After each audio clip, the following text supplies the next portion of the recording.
Good afternoon, everyone. Thank you again for joining the Seattle City Council Select Budget Committee. The Select Budget Committee will come back to order. We were in recess.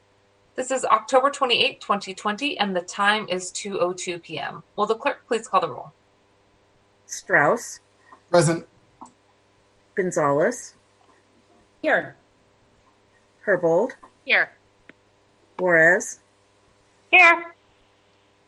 Lewis. Present. Morales. Here. Peterson. Here. Sawant. Here. Chair Mosqueda. Present. 9 present. Thank you very much, Madam Clerk, and thanks again, colleagues. I hope you enjoyed your lunch break. Thanks again to our team of folks who are making these meetings possible. We appreciate you all joining us again. We left off on Office of Housing items. There are 2 more. These are the walk-on late amendments that were approved for today's agenda this morning. Both of them sponsored by Council Member Sawant. We'll take amendment number 1 and then amendment number 2. And these will be first described by Tracy Ratcliffe from Central Staff, and then Councilmember Sawant. I'll give you a chance to talk to them as we have done before. Anything else to start us off with, Central Staff? Nope. Okay, let's go ahead and dive into it. Thanks again, Tracy, for joining us again. You betcha. Tracy Ratcliffe, Council Central Staff. So we have in front of us OH Walk-On 1 amendment sponsored by Council Member Sawant. Lots of frenzied activity around this particular CBA the last couple of days. This one would add $13.8 million to the Office of Housing to purchase property in the Central area for a short-term use as a non-congregate shelter with a long-term planned use for redevelopment as low-income housing. This involves a property that was formerly a nursing home in the central area that is available to be purchased most immediately, I believe. Thank you, Tracy. Councilmember Sawant, please go ahead. Thank you. As I mentioned earlier today, this outstanding proposal was brought to our attention by the Africatown Community Land Trust after the Thursday deadline, and I appreciate council members this morning agreeing to put this important community proposal on the agenda. Africatown is advocating for an affordable housing development in the site of the former Cairo Center, which used to be a Japanese retirement center at 1601 Yesler Way in the Central District in District 3. This is a rare opportunity to use a full square block in the very heart of the Central District, which has been gentrifying, so that we can develop affordable housing as a measure to prevent displacement. Many of the community members rallied last year against the sale of the site to a corporate developer, and that did go ahead, but the protest actions did have an impact. And now in the wake of the Black Lives Matter movement, Africatown believes they have a very crucial opportunity to acquire it and then convert it to affordable housing to house populations earning 30 to 50% of the area median income, which is through current data in the income range between $30,750,000 to $51,250. And I mentioned that because it's really good context for why this is so crucial, because as reported by the Seattle Times just last month from the American Community Survey data from last year, which as everybody knows is part of the US Census data collection, for households, and this is Seattle data, for households headed by a Black person, the median income is $43,500, which is far lower than the overall median income, which is over $102,000. And of course, we similarly see problematic numbers, lower numbers for the Native American community as well. So these are communities that will disproportionately benefit from increasing affordable housing. And then also the proposed interim use for the site will be non-congregate housing for community members experiencing homelessness in the current 275 beds spread out over 70,000 square feet of building space. So there's no question this affordable housing is needed urgently. We have Africatown ready to develop this project at this former Cairo site, and it will be an important step forward against racist gentrification, and it will be part of the Black Lives Matter movement.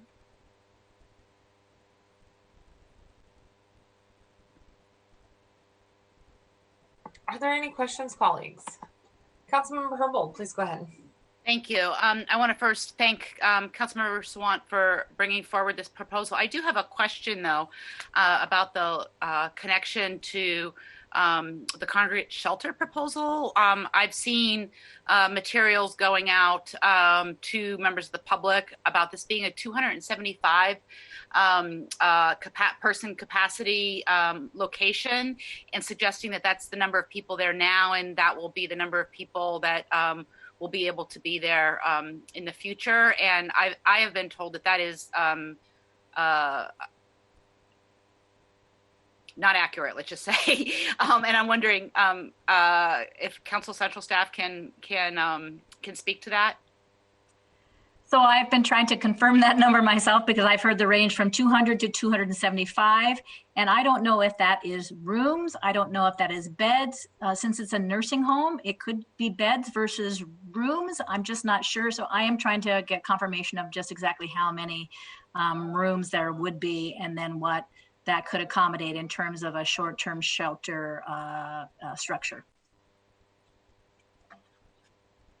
Thank you. Yep.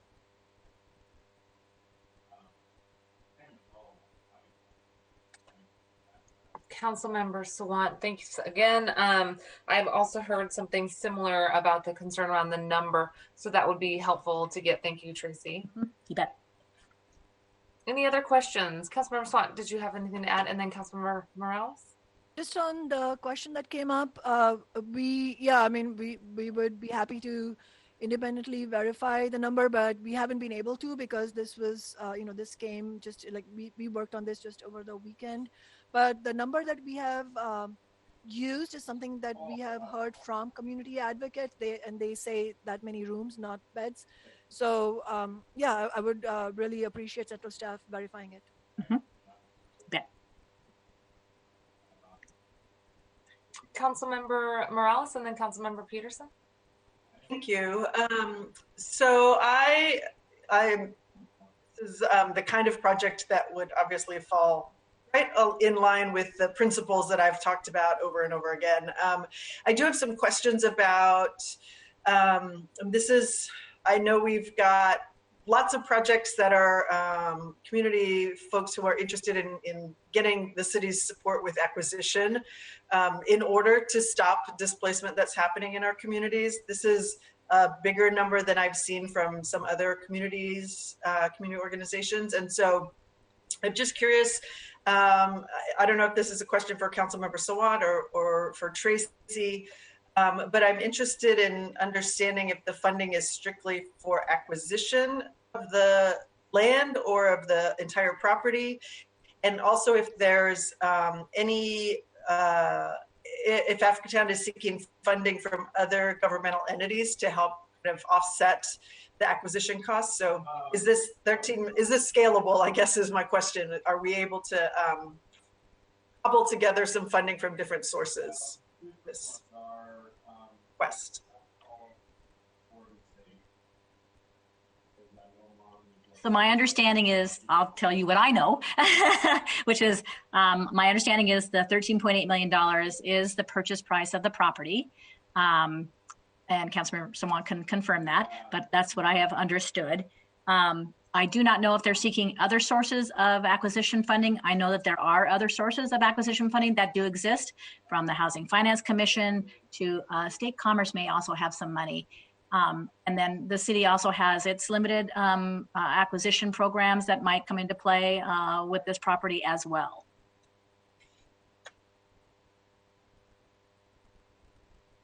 Good question, Councilmember Morales. Thank you. Councilmember Peterson. Thank you, Chair Mosqueda. So questions similar to Councilmember Morales.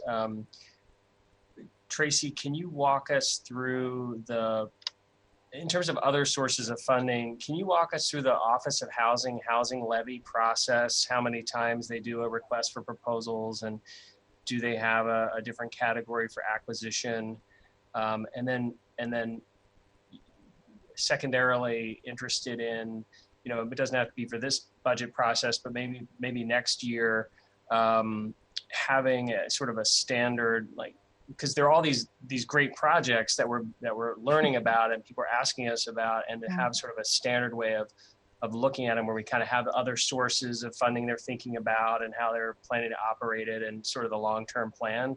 But that's a secondary thing for the future. I know that would help us quickly evaluate stuff. But just in terms of the housing levy process, how groups do apply for those funds, is it something that's even applicable in this case? So the Office of Housing has a couple of different programs that could come into play, particularly on the acquisition side.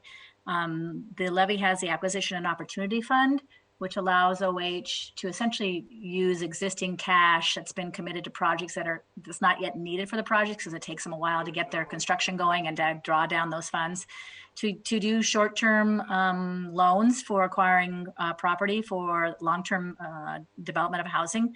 They have $30 million worth of that authority, and I think at last count they had somewhere around 16 million. I'm trying to get an update actually on what their existing Acquisition and Opportunity Authority is, how many projects they've actually made commitments to versus not. That program is an open door program. That means that people can come in throughout the year to request funds. The second program, not dissimilar, is the bridge lending program, which is providing bridge lending for a similar kind of thing, acquisition of property. It's a little bit shorter timeline, usually around 2 years or so. And that authority is about $7 million a year. And I think that they have not used any of that authority in 2020, if I remember correctly. So that's on the short term. And that bridge lending program is also an open door process for people to seek funding. The other parts that they have, the other programs that the Office of Housing has that come into play is obviously the housing levy, rental production, NOFA process. And that's where people are coming in to actually get funding to construct. It can sometimes be acquisition as well, but it's a more, the project is much further along in terms of concept and understanding of what it is that they might be doing on the site. And they come in sometimes on just an annual basis in the fall. This past year, they've actually done 2 or 3 different NOFAs because of the availability of funds and some opportunities to actually do some innovative projects like the permanent supportive housing pilot program that they did this summer. But typically it's 1 or 2 times a year that developers are invited to submit their proposals for specific projects, and then they are reviewed by the Office of Housing staff, by an outside credit committee that looks at those projects and then confirms selection of projects based on the amount of money that might be available in that particular NOFA. Thank you. Good questions, Councilmember Peterson. Tracy, can you also remind me, there was conversations that can you hear me okay? Yeah. Okay. I've got a competing husband doing some work, so sorry if you hear a little background noise, that's him. No, we can't hear it. So we had also been working on trying to evaluate the opportunity to lift that $30 million cap so that there was more opportunities. Can you remind me what fund that specifically ties to and how that could potentially fold into efforts like this in the future? So that authority is included in the levy, administrative, and finance plan policies that the council adopts by ordinance.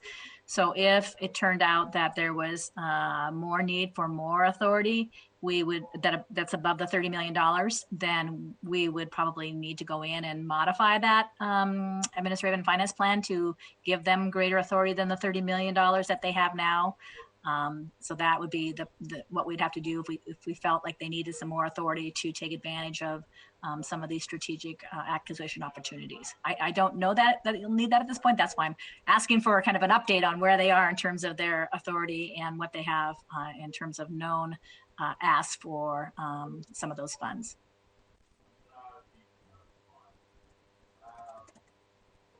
Great, thank you. And that is part of the conversations that, we hope folks do have with the departments. And as Office of Housing gets back to you, we'll look forward to learning more. Yep. Folks may remember that we did amend the ANF plan last year to help provide a greater flexibility to the Office of Housing for situations just like this, and continuing to look for ways to improve that so that they have the flexibility to act quickly when there's properties that really are great sort of public benefit to the community. So this is an example of, I think, where Tracy's trying to find out more information on how it dovetails in. Yeah. And I guess I would be remiss to also mention that there's obviously the Equitable Development Initiative funds that, depending on what the nature of this development might be, if it was a mixed use, a mixed income project, that would be a potential another source of funding to help with an eventual project. Again, that's probably not on the acquisition side, but more down the road in terms of the actual development cost. So wouldn't want to not mention that as another potential source to assist with development of the site. Councilmember Swan, is the 13.8 million at this point just the acquisition? Yes, and actually I'd like to respond to some other points that came up as well, but maybe I should wait if there are more things that are coming up and I can respond. I don't see anybody else in the queue if you'd like to go ahead. Sure. So yeah, this is the funding for acquisition. And, let's keep in mind that this is the Africa Town Community Land Trust, who have already proven tremendous success to the Liberty Bank building project, which has already provided affordable housing to many of our Black neighbors, Black working people who have been able to come back. I know some of them personally. And so we are talking about community organizations that are very serious about this project. I mean, this is a very new thing. It's new for them too, and it's newer still for my office. So I know that they are going to be looking to seeking other sources of funds, but right now there is nothing that I can point to concretely because it's so new. And I'm sure that we could find different permutations, combinations in terms of how much the city should fund and how much we should leverage other available funds. I mean, of course, I completely agree that we should make the most efficient use of whatever other sources of funds are available. I also don't think there's any problem with the city funding all of it because compared to the amount of profits that big corporations are making that can be taxed even further, the pandemic profiteers, the bloated police department, this is a very small amount of money. And just to put the number in context in response to some of the questions about why is this a big number, I mean, let's remember this is a full block and it's a very prime location. It's on a very prominent space on Yesler, and this is as I said this morning, it's the epicenter of the gentrifying neighborhood. So we're talking about putting some real value on the right of poor people to not be shoved to the outskirts of the city and have the right to live in the center of the city in beautiful neighborhoods. Everybody, regardless of income, should have the right to live there. And so, certainly my office has every intention of continuing to fine-tune the details and make sure that we have all the latest information as we go forward. But for today, I would really urge council members to co-sponsor if they agree that this project is worth moving forward, and then we can proceed from there.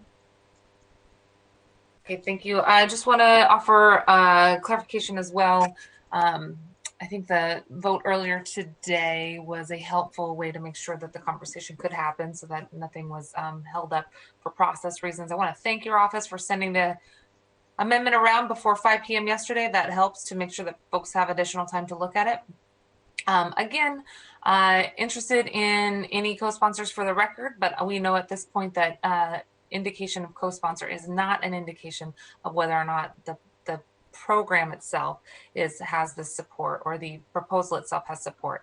So I just want to make sure folks know I'm happy to take your co-signing or your co-sponsorship. It will not appear as an image here just because of the late nature of this amendment, but we will make sure to record it for the record.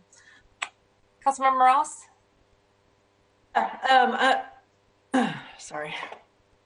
I think maybe I'm getting allergies. I do just want to say that, as I said before, this kind of a project falls completely in line with the principles and the goals that our office has set for how we make decisions about this. So I'm in support of funding this project in concept. I am definitely interested in getting a little bit more information to make sure that we can move it forward and move the conversation forward about how we support these kinds of requests that are coming from community. And my hope is that through this continued work with our central staff and with the executive, that the executive will find some creative solutions to how we address this issue of strategic acquisition of properties so that we can stem the displacement that's happening in our community. Thank you very much. Okay, I don't see any additional questions or comments. We have Councilmember Sawant as the prime sponsor. Co-sponsors, did I hear you correctly, Councilmember Morales, that you would like to add your name at this point? Yes. Okay, thank you. And I don't have my feature up here to see all of the hands. I do see your hand. Thank you, Councilmember Morales. So we will make sure to record that for the record. And Councilmember Sawant, thanks so much for walking us through this. Let's go on to your next item. Tracy, do you want to pass through amendment number 2? You bet. That would be OH walk-on amendment number 2, sponsored by Councilmember Sawant. This proposal would add $20 million to the Office of Housing to increase resources for converting homes from gas or oil heating to electric, and to expand OH's weatherization program. OH's weatherization program, just for folks' information, provides grants to increase energy efficiency and lower utility costs for low-income residents in both single-family and multifamily properties. The current 2021 proposed budget for that program is $5.8 million. Thank you, Councilmember Sawant. Thank you. This is the budget amendment, as was just said, to invest $20 million in Green New Deal building weatherization and electrification retrofits. Thank you again to Councilmembers Morales and Herbold for co-sponsoring this. This is undoubtedly an essential part of combating climate change, and over time will create many good jobs, which are going to be especially necessary in this recession. Councilmembers may remember that the Amazon tax movement fought for the big business taxes to fund the Green New Deal and housing starting in 2021. What eventually passed did not make the investments until 2022. This budget amendment would begin the program in 2021, as community organizers have been demanding that the council do. It is a key demand of the People's Budget movement, including Indigenous and environmental activists. It's also a key demand of the Solidarity budget. Many council members have heard from activists associated with 350 and other organizations about how important this amendment is, both at the public hearing last night and also many emails that have come in from community members. We know the reality is climate change cannot be stopped with just targets and resolutions alone. It will require actual, real public investment. And Seattle City Light, for example, has been able to provide emission-free hydroelectric power throughout Seattle because 80 years ago, the New Deal hired people who lost their jobs during the Great Depression to build massive hydroelectric public works like Bonneville. So, we have a live example from many decades ago that this actually works. And here we are in a climate crisis and we are in a deep recession. And so now we need a Green New Deal to substantially rebuild the infrastructure of our society. We need to create good jobs, renovating homes, to stop using oil and natural gas, to have good insulation, and to install electric heating. And I should also mention, we're talking about union jobs, no less. So this is $20 million, and council members may ask how it could be funded. The reality is there are many ways to fund it. In my view, it is a question of political will. We could increase the big business tax rate, as my office has been proposing, and from the people's budget, or we could fund it through a small part of defunding the police by 50%, which is, and this amount would be 5.5% of the police budget, the $20 million. Or if council members prefer another way to fund this essential Green New Deal project, I would support that also, as long as it's a progressive measure and it's not a mechanism that is using a robbing Peter to pay Paul approach, at pitting community need versus community need. So I think there are various options. I feel the city council needs to make a real commitment here and deliver on it. And I'm really thankful to council members Morales and Herbold, and I welcome other council members to co-sponsor this as well. Thank you very much, Councilmember Sawant. You noted Councilmember Morales and Herbold. So for the record, we are repeating that to make sure that that gets reported on the forums. And we will have a a nice sheet that summarizes those co-sponsors, just like we have with the other ones for the next iteration. Are there any additional questions or comments on this? Okay. Tracy, I have one question. So did I understand correctly that this is mirroring what was included in the Jumpstart spend plan for 2022, but just initiating it at least 1 year earlier? I believe that's right. I think the activities that could have been funded with that 20 million were just a little bit broader to include like some worker retraining and I think the staffing for the Green New Deal task force. So it may have been just a little broader than what this is specifically talking about, but pretty close. Okay. And it was 20 million. Thank you very much. Yep. Councilmember Salt, thanks for the summary there, and thanks as well for summarizing the co-sponsors so far. I don't see any additional comments. So that will conclude our Office of Housing walkthrough. Colleagues, thanks as well for your participation in reviewing walk-on amendments. And I think that that was a helpful summary to have the document in front of us, and really appreciate Tracy's work on that to make sure that we had a summary in front of us. Councilmember Swat, please go ahead. Thank you. Sorry, don't mean to interrupt you, Chair Mosqueda. Just wanted to note for my colleagues and to the members of the public that I will have to leave the meeting very soon because of unavoidable commitments, and wanted to convey my apologies. Duly noted. Thank you. We are going to move on to Office of Immigrant and Refugee. Office of Intergovernmental Relations, and then we have Immigrant and Refugee Affairs, OPCD, and our public utilities coming up. Asha, I'll turn them back over to you.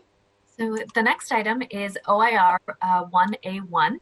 It would add $118,000 of general fund to OIR for state lobbying contracts. The 2021 proposed budget cuts these funds, and restoring the funds would allow OIR to maintain the lobbying contracts at the current level of service, at the 2020 levels of service, and avoid the frenzy of cutting several contracts that the city currently holds. Sponsored by Councilmember Gonzalez and co-sponsored by Councilmembers Herbold and Strauss. Thank you very much. Council President, would you like to add anything? Just really quickly, this is a modest amount of $118,000 in order to prevent the cutting of our state lobbying contracts, which are currently administered by the Office of Intergovernmental Relations. And I recognize that we have a lot of competing needs in this budget and in this cycle. And I just want to acknowledge that we have enjoyed a very strong and productive relationship with our third-party lobbyists who have been instrumental, frankly, in helping us achieve some very significant legislative wins at the state legislature. And we know that there is a very robust and voluminous lobbying agenda that we'll be hearing more about on this Monday during council briefing. And I really think that now is the time to make sure that OIR is well resourced in order to achieve some really significant wins that we're looking for at the state legislature through these lobbying contracts. Thank you. Thank you very much. And colleagues, any additional questions or comments? Okay, I see Councilmember Gonzalez as prime and Councilmember Herbold and Strauss as co-sponsors. Okay, excellent. Thank you so much. Let's move on to the next item. Hello, Amy. Good afternoon. As you mentioned, this is Amy Gore from Council Central Staff. The next agenda item is number 23, which is Council Budget Action OIRA 1A1. The primary sponsor is Council President Gonzalez, with Council Members Morales and Strauss as additional sponsors. This action would add $190,000 to the Office of Immigrant and Refugee Affairs for the Legal Defense Network, which would restore the city's contribution to the network to its 2020 level of $1 million.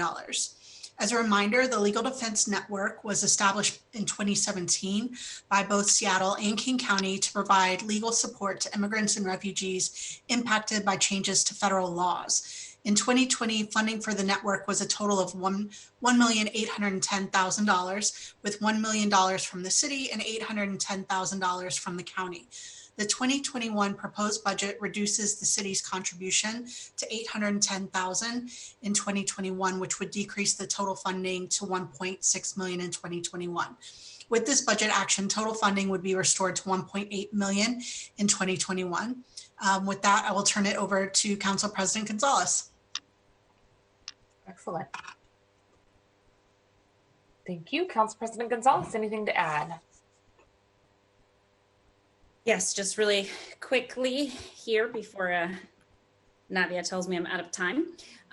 This item is one of my top priorities in this budget cycle. I feel very strongly about restoring the funding of the Expanded Legal Defense Fund by $190,000 for a total of $1 million for 2021.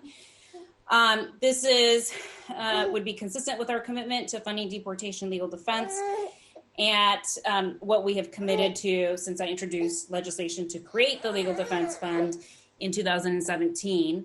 Yesterday, we heard from constituents and advocates about how important it is to maintain the funding for this program.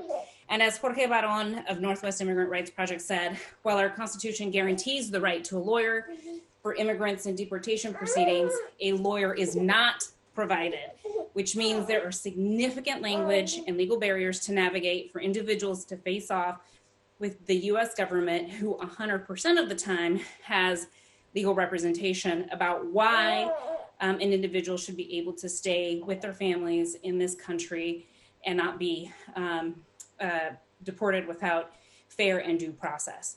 This morning, The Guardian reported that senior Trump administration officials have, quote, extreme executive orders for an immigration blitz, close quote. They have this executive order ready for consideration to further target immigrants and refugees and their children. It is clear that deportations will continue to be not just a desired outcome, but a tactic by this administration to target and incite fear in immigrant communities and to continue to use the legal system to tear apart our immigrant families and to rip moms and dads and brothers and sisters, aunts and uncles who are rooted in their communities for the sole purpose of forwarding his xenophobic policies across our country. And Seattle is no exception. Having legal representation in these deportation proceedings means that an immigrant or refugee is 4 times more likely to be released from detention. And our work thus far in this area has shown many individuals facing deportation are actually eligible to apply for asylum. So, colleagues, I hope you will join me in supporting the restoration of the Expanded Legal Defense Fund for the benefit of our immigrant and refugee relatives. Thank you, Madam Chair. Thank you, Council President. Are there any additional comments or questions? Okay. Seeing none, thank you very much to the Council President for her sponsorship of this item. We see already a few additional co-sponsors originally, Councilmember Morales and Councilmember Strauss, also being joined by Council Members Herbold and Peterson. Thank you very much. Let's move on to the next item. Madam Chair, I raised my hand as well. Sorry, just before we move on. I see you there. Thank you very much, Councilmember Lewis. Sorry for the omission, and we'll get that up on the screen just so that there's a visual representation before we move on. Thank you so much. Councilmembers yes, thank you for flagging it. Councilmembers Herbold, Morales, Peterson, Strauss, and Lewis as co-sponsors with Council President Gonzalez. Excellent. Thank you so much. Let's go on. Right. Good afternoon. For OPCD, we have 2 closely related provisos, both sponsored by Chair Mosqueda. The first would proviso $30,000 in OPCD's budget that's intended to be used to contract with environmental review consultants to develop the comprehensive plan environmental impact statement for the next major update to the comprehensive plan. The city needs to adopt its next update to the comprehensive plan by June of 2024. OPCD intends to kick off that work next year. And so this proviso would ensure that any environmental impact statement that is, if one is required, studies changes to land use in single family areas and other strategies to address and hopefully stem displacement. It's sponsored by Chair Mosqueda with Councilmember Strauss and Council President Gonzalez as co-sponsors. Thank you very much, Lish. Colleagues, you may remember that I had previously submitted a Form A that covered both this item and the next item, number 25, in one budget action. Since then, OPCD has requested that we break these two items into two actions so that the funding for the comprehensive plan community engagement can get out the door as the department begins the community engagement process. Whereas the EIS funding is likely to be spent after the community engagement starts. For historical context, since our addition to in the 2018 budget process for the 2019 calendar year budget required a racial equity toolkit on Seattle's exclusionary zoning, stay on path towards creating more equitable growth strategy, we then last year secured 2 equitable growth ads passed by the council during last year's budget for this year, for fiscal year 2020. This included a proviso on the comprehensive plan environmental impact study, or EIS, funding to require the EIS to include a study of housing diversity across the city, including duplexes and triplexes and fourplexes, along with anti-displacement measures in the upcoming comprehensive plan to be passed in the 2023 comp plan, codifying our 20-year vision for growth in Seattle.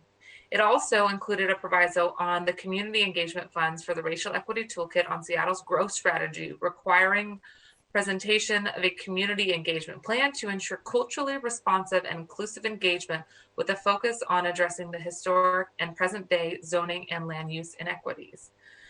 These measures help to continue to lay the groundwork to right historic wrongs related to past policies like racist redlining, race restrictive covenants, and increasingly exclusionary zoning policies, so that we can create a more inclusive zoning policy and create a more equitable city as we grow.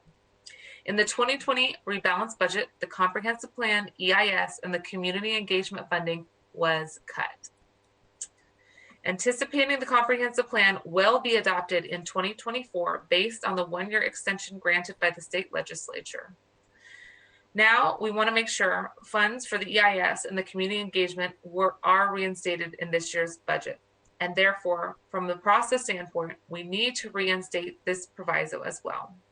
This proviso on $30,000 allocated for the EIS would require the contract with an EIS consultant for the comp plan update provided for, number 1, an analysis of growth alternatives addressing additional housing capacity and diversity, including duplexes, triplexes, fourplexes, and row houses in areas of the city that are currently exclusively zoned for single family houses.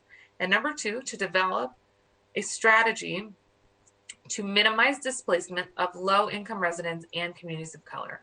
And finally, an analysis of an alternative name for single-family areas and single-family zones, such as, what I like is the neighborhood residential zoning, if an alternative name has not already been adopted. Thank you very much to Councilmember Strauss, who is the Chair of Land Use, and our Council President Gonzalez for their co-sponsorship on this effort. Are there any questions on that $30 million? Councilmember Strauss, please go ahead. Thank you, Chair Mosqueda. I just wanted to thank you for bringing this forward to renew the work your office has done in previous years around this issue. I just wanted to let the record reflect that as the land use chair, I am glad to co-sponsor this proviso and the one that is following, because I think that this is important work that needs to be done. And I look forward to working with you in future years to make sure this work is completed correctly. So I just really want to thank you for bringing this forward. And as land use chair, you have my full support. Thank you.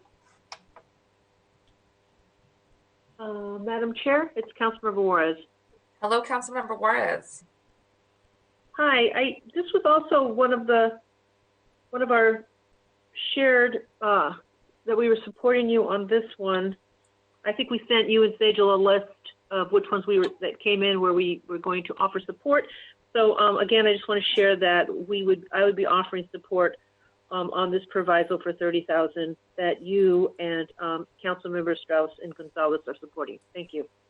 Thank you, Councilmember Juarez. And I'll foreshadow as well, we did receive your note for number 25, just to tee that up. Thank you for your support. Additional comments or questions? Okay, I want to thank all of you. Additional co-sponsors with me include Council President Gonzalez, Councilmember Juarez, if we can get her photo up there for the viewing public as well. Thank you. Council Members Morales, Strauss, and Lewis as well. Thank you very much, colleagues. All right. So OPCD, Just want to make sure on that last one. Can we go back one slide real quick?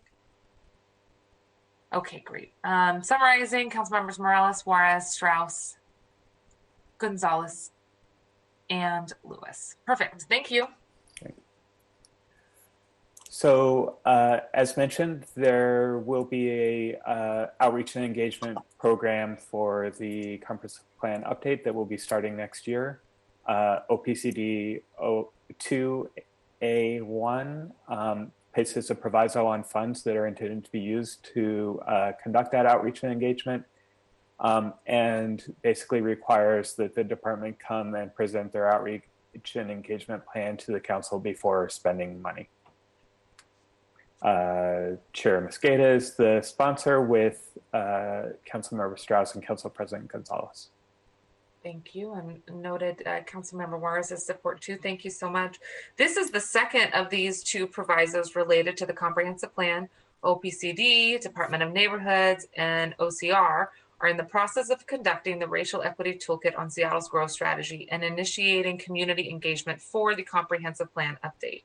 This budget action imposes a proviso of $100,000 in general fund in the OPCD proposed budget for outreach and engagement work to be lifted after OPCD presents its work plan for the Racial Equity Toolkit and community engagement to the Land Use and Neighborhoods Committee. Thank you, Councilmember Strauss, for your leadership there. This proviso would ensure the council is able to track the process of the Racial Equity Toolkit and equitable community engagement from the beginning, rather than waiting until 2024 when the proposal to the comp plan comes to council for deliberation. Given that the Racial Equity Toolkit was a council-driven addition to the comp plan update, this will enable us to continue to be involved and informed in the process as it moves forward. Thanks again to the co-sponsors, Councilmember Gonzalez and Strauss, for your co-sponsorship, as well as Councilmember Juarez and Councilmember Morales. Today, excellent. Any questions? Okay. Seeing none, thank you very much. Lish, let's continue. Item 26 is budget action RET 1A1, which is sponsored by Councilmember Peterson with co-sponsorship of Councilmembers Herbold and Juarez. This is a statement of legislative intent that requests the Seattle Employees Retirement System, or SCERS, to provide a report showing the 10-year history of the sources and uses of city retirement funds, and also to report on the performance of the SCERS 2 plan for purposes of increasing transparency. In addition to the report on the SCERS 2 plan is a requirement to explore measures that could either achieve a 100% funding ratio for the retirement plan sooner than 2042 or decrease the city retirement costs. The report is due by April 21st of next year to the Finance and Housing Committee. Councilmember Peterson, please go ahead. Thank you, Chair Mosqueda. Thank you, Tom, for that summary, and thanks to my co-sponsors. The budget document that we receive from the executive is very vague about the costs and benefits of our retirement system for city employees. So this statement of legislative intent will simply quantify the sources of funds and the uses of funds of that system in a user-friendly format for the general public with graphs, so we can see the trends and learn more about the system. I believe we all want a sustainable retirement system for our employees, and this basic report is likely to provide useful information. we can't change current pensions, but we might learn something, whether it might make sense to consider additional options in the future for the next generation of younger, new employees who often have a more mobile and versatile career path. A new pension structure for new city government employees was introduced in 2017, SCERS II. So this report would include sort of an update on how that one is performing to increase sustainability for the system as originally anticipated. Thank you. Thank you very much, Councilmember Peterson. Additional questions or comments on this? Okay, thank you so much. Just a quick question on the due date for the report. Ideally reporting back to us on April 1st next year, correct? Correct. Okay, great. And then at that point, would this sort of 10-year historic look back be able to do an analysis of how 2020's investments or the market has affected the strategies that SCERS uses? You would see basically what happened in the full 2020 year, and so it would capture that, which would data available right now wouldn't capture the activity in 2020. So yeah, it would get you up to date to current performance of the investments. Excellent. Anything else, Councilmember Peterson? Nothing else. Okay. Thank you very much for the explanation on this one. Again, Councilmember Peterson is prime sponsor, and co-sponsors include Councilmember Herbold and Councilmember Juarez. Thank you so much, colleagues. Let's move on to the next one. Next item is SLY SPL 1A1. It is a statement of legislative intent that requests that the public library open curbside pickup and return at all branches. It is sponsored by Councilmember Lewis and co-sponsored by Councilmembers Morales and Juarez. Thank you very much, Councilmember Lewis. Please go ahead. Thank you, Madam Chair. This is just something that I continue to be interested in as we go through the budget process and figuring out how to expand the ability for people to access physical collections through curbside pickup at more locations throughout the city, in ways that we can potentially do that within existing resources, or figuring out how to work with the library to facilitate ways to accomplish this goal. Especially in times of this pandemic, I've just spoken to lots of community members and neighbors who really depend on their ability to access the collections at the Seattle Public Library as part of their daily routine. And it's just a big part of their life that they're missing, as they have to, hunker down even more than usual at home and not have access to that. And just being able to make sure that we can potentially expand the number of locations for people to engage in curbside pickup. I know that King County's library district has been doing a lot of work on this throughout the spring and the early summer, and has a very robust program in place. And it would be really, just be really good to look into how we can try to expand this service.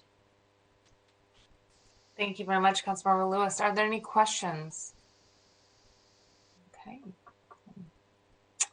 Not seeing any questions. I do see one hand raised, so we'll summarize here. Councilmember Lewis is prime sponsor, including Councilmembers Morales and Juarez, and added in Councilmember Herbold. Excellent. Thank you so much. Oh, God, I keep doing this, having questions after I go through the process, but Councilmember Lewis or for central staff, a quick question about the associated costs. Are there any additional associated costs or funding needed to implement curbside services for all libraries?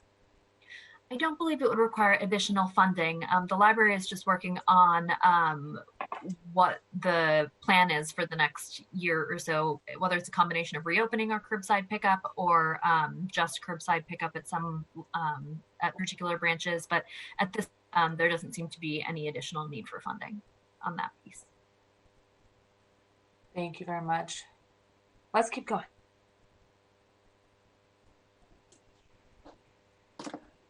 Okay, thank you, council members.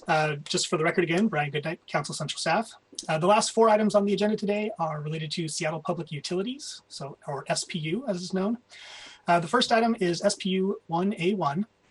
And this is a statement of legislative intent that would have SPU begin an effort to evaluate the regional wastewater treatment system that serves Seattle, including operations, improvement plans, and governance structure. Since this would be a large body of work, the slide requests that SPU report back to the council by the end of June with a proposed scope of work for evaluating the recommendations of King County's Clean Water Plan and for analyzing alternative approaches for treating the city's wastewater. The slide lays out the minimum requirements for what should be included in the scope of work. And some of those items are a third-party assessment of King County's planning approach and technical work, an assessment of the impacts that the Clean Water Plan recommendations would have on historically disadvantaged communities, and an analysis of the feasibility, costs, and benefits of governance changes for the regional treatment system. This item is sponsored by Councilmember Peterson and is co-sponsored by Councilmembers Herbold and Lewis. Excellent. Thank you. Councilmember Peterson, please go ahead. Thank you, Chair Mosqueda. And thank you, Brian, for that summary. And thanks to my co-sponsors as well. So Seattle Public Utilities is in my committee, and we know that King County is able to pass rates through to us. We have no control over these rates. Utility rates, you know, as our city faces an affordability crisis, utility rates are regressive.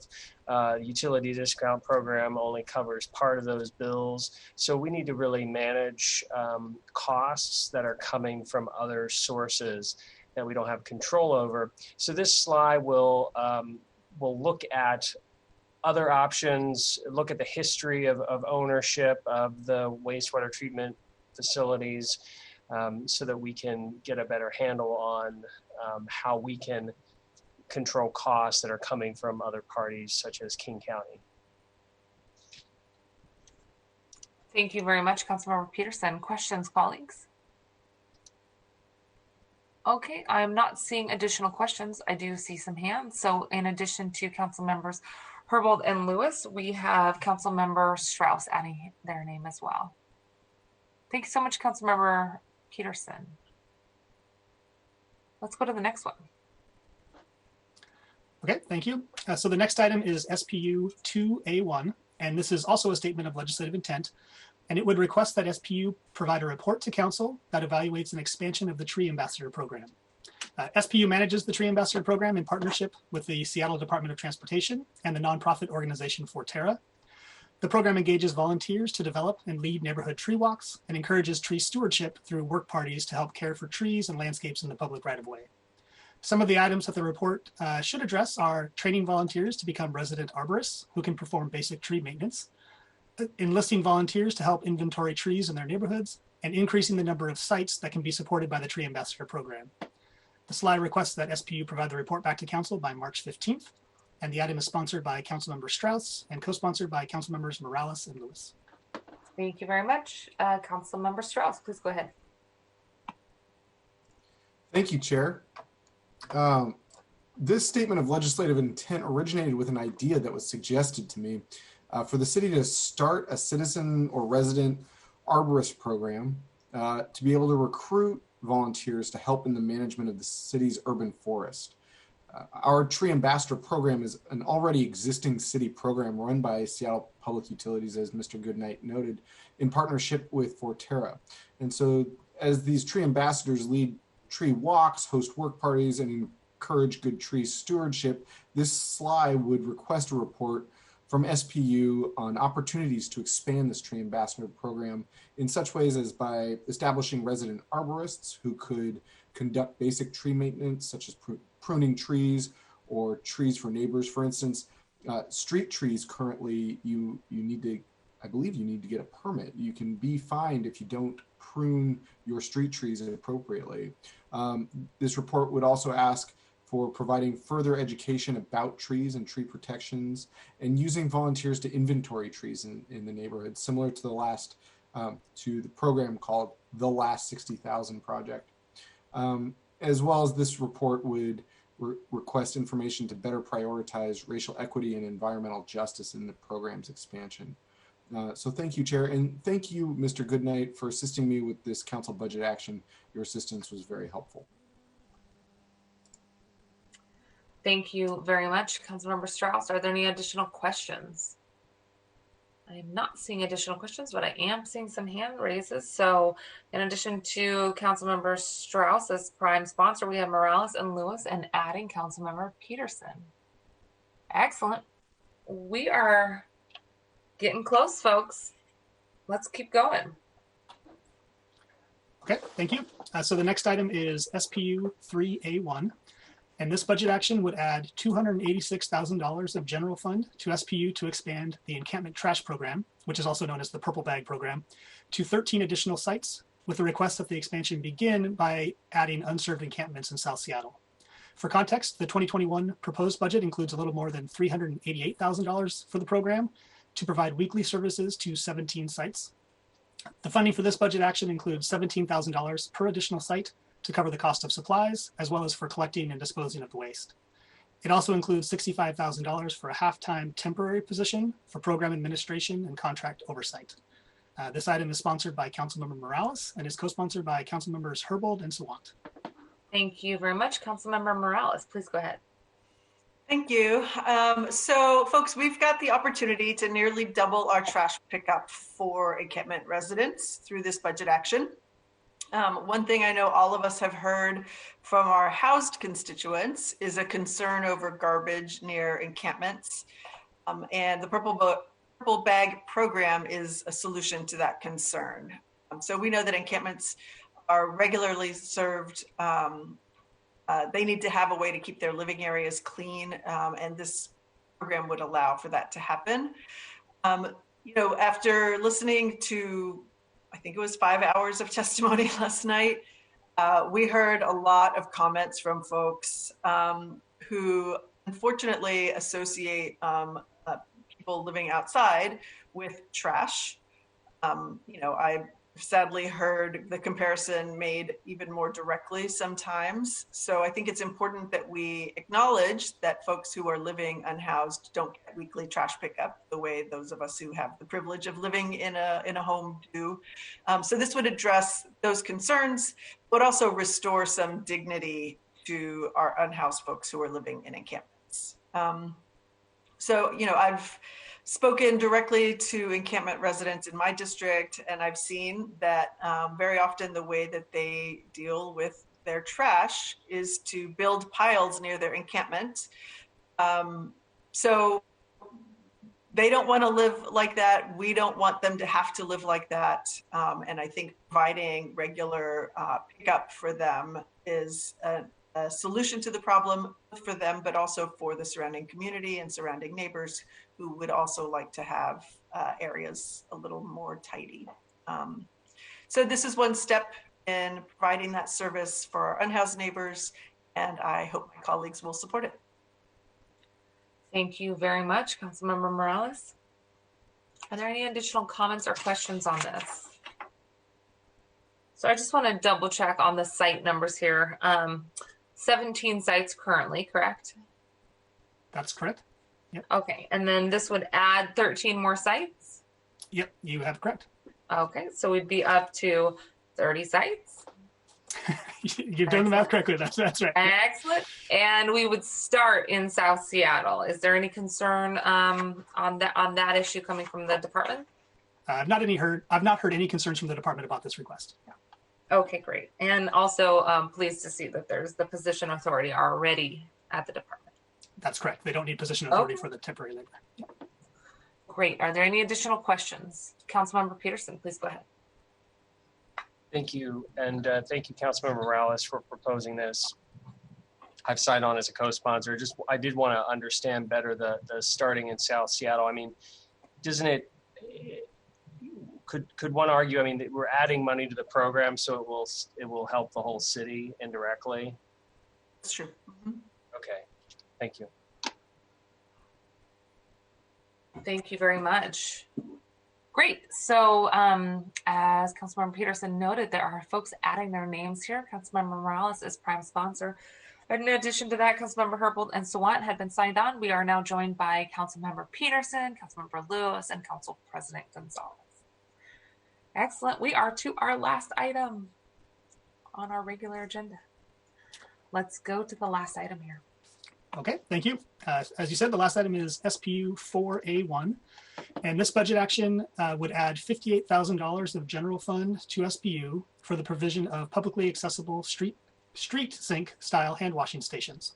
The funding is anticipated to provide for the construction, installation, and 1 year of maintenance for 63 sinks based on the prototypes that have been developed by the Clean Hands Collective.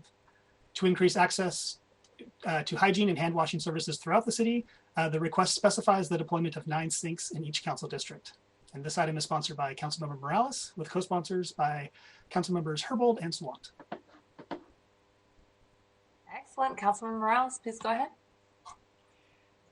Thank you, Chair Mosqueda. I do first want to thank members of the Clean Hands Collective for coming up with such an interesting model for hand washing and for access to water. I think sometimes we get kind of bogged down in policy discussions, and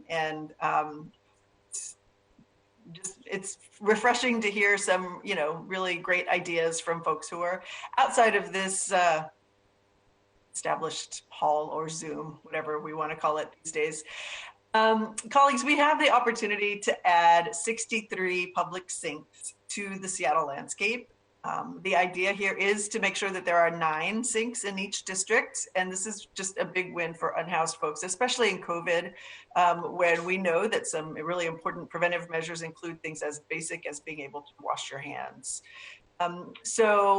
We can take trash pickup and access to water for granted, but I've heard firsthand how important these sinks could be in helping folks manage their daily lives. No more walking long distances to get access to water or having to tap into neighbors' water sources just to get a drink. So I think this would be a really dramatic contribution to people's lives. And just like with the purple bag expansion, the folks that I've talked to could really benefit from this. So, our neighbors want to see that their city cares about them. Our unhoused neighbors want opportunity for better living conditions, and this would certainly play an important role in getting them there. So we are, as I said, eager to get a program like this started, which would set up 63 sinks across the city and make sure that we're giving our neighbors a little bit of hope to keep going for one more day.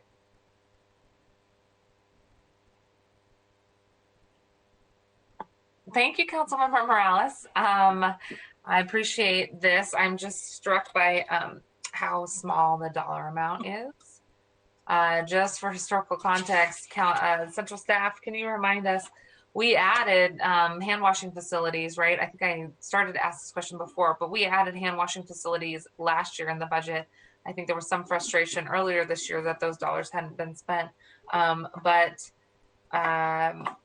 Can you remind us, if you have on hand, because I don't have it in front of me, what the WHO's recommendation is for hand washing facilities per cap in cities? I'm sorry, Councilmember, I don't have that offhand either. Yeah. I used to have it memorized.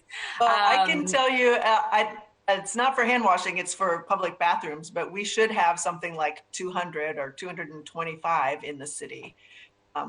So we have a lot of work to do. Thank you so much. But bringing this up to 9 in each district is a helpful number. So Councilmember Herbold, do you have any comments on this?